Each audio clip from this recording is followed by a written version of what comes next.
बिस्मिल्लाहिर्रहमानिर्रहीम। मैं हूं नुमान सदी और आज के लेक्चर में हम डिस्कस करेंगे global warming.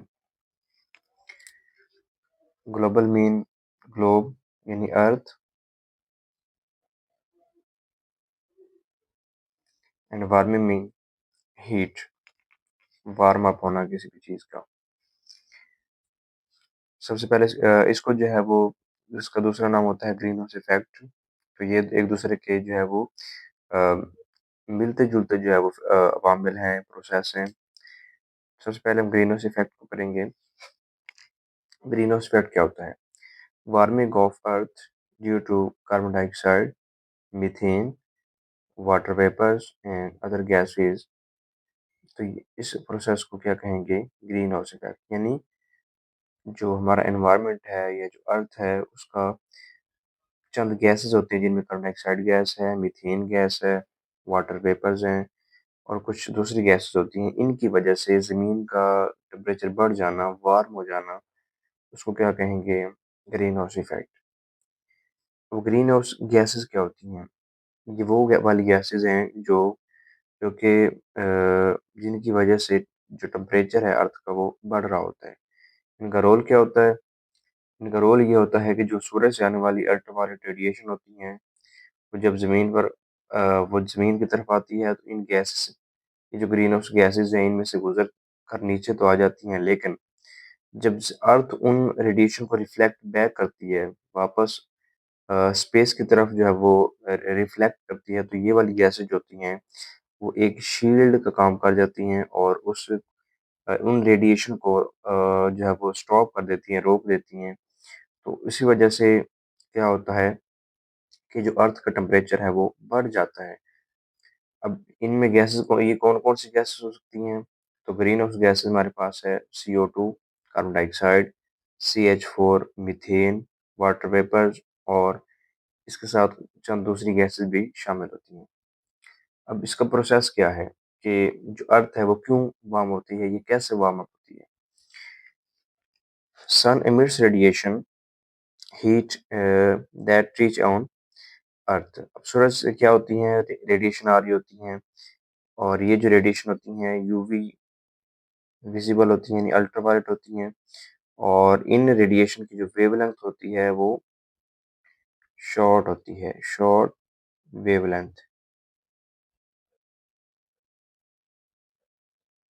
UV visible radiation होती है और इनकी वेवलेंथ शॉर्ट होती है और ये जब ज़मीन की तरफ आ रही होती हैं तो ये ग्रीन हाउस गैसों में से गुजर कर आ रही होती हैं।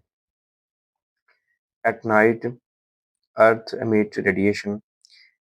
अब ये तो सारा दिन के वक्त जो है रेडिएशन ज़मीन तक पहुंचती हैं, लेकिन रात के वक्त क्या होता है कि वही वाली जो ज़मीन है जब वो रेडिएशन को दिन के वक्त में अब्जॉर्ब करती है, तो उन्हीं रेडिएशन को रिफ्लेक्ट बैक करना शुरू कर देती है। तो उसके बाद क्या होता है कि जब वो जो रेडिएशन होती हैं, these radiation absorbed by green house gases.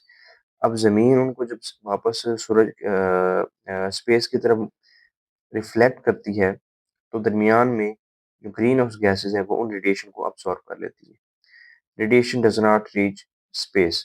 तो वो वाली जो रेडिएशन होती है वो स्पेस तक नहीं पहुंच पाती। This increases the temperature of earth and causes global warming. अब इस प्रोसेस से, इस सारे अमल से क्या होता है कि ज़मीन का जो टेम्परेचर है, जो दर्जा हरारत है, वो बढ़ जाता है और ग्लोबल वार्मिंग की जो है वो वजह बनता है। इसको डायग्राम की मदद से समझते हैं कि हमारे पास सूरज से रेडिएशन आ रही हैं, दरमियान में जो है वो ग्रीन हाउस गैसेज हैं। ये जो लेयर्स हमें नज़र आ रही है ग्रीन हाउस गैसेज की हैं। अब सूरज से जो अल्ट्रा वायलेट यूवी रेडिएशंस आ रही हैं वो इन ग्रीन हाउस गैसेस में से पास आउट हो जाती हैं और वो फिर अर्थ तक पहुंचती हैं। तो अब रात के वक्त क्या होता है कि ज़मीन जो है वो रेडिएशन को क्या करती है? इमिट कर रही होती है। अब ये वाली जो सूरज से आ रही होती हैं ये अल्ट्रावायलेट होती हैं और इनकी जो वेवलेंथ होती है वो शॉर्ट होती है, शॉर्टर वेवलेंथ। लेकिन ज़मीन से जो स्पेस की तरफ जा रही होती हैं वो IR रेडिएशन होती हैं, इंफ्रारेड रेडिएशन, और इनकी जो वेवलेंथ होती है वो लॉन्गर होती है।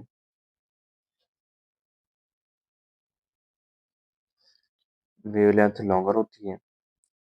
और ये जो रेडिएशन होती हैं, ये ग्रीन हाउस गैसों तक जैसे पहुंचेंगी तो green house gases in radiation को जो एब्जॉर्ब कर लेती हैं, यानी जज़ब कर लेती हैं और उनको स्पेस में नहीं जाने देती, जिस वजह से वो ज़मीन की सतह तक ही, यानी कि एटमॉस्फेयर के अंदर ही, एनवायरनमेंट के अंदर ही रुक जाती हैं और जो ज़मीन का टेम्परेचर है वो बढ़ जाता है। तो इस सारे प्रोसेस को जो हम ग्लोबल वार्मिंग कहते हैं, यानी इसके नतीजे में क्या होता है कि जो ज़मीन है उसका टेम्परेचर बढ़ जाता है और ये ग्लोबल वार्मिंग की वजह बनता है।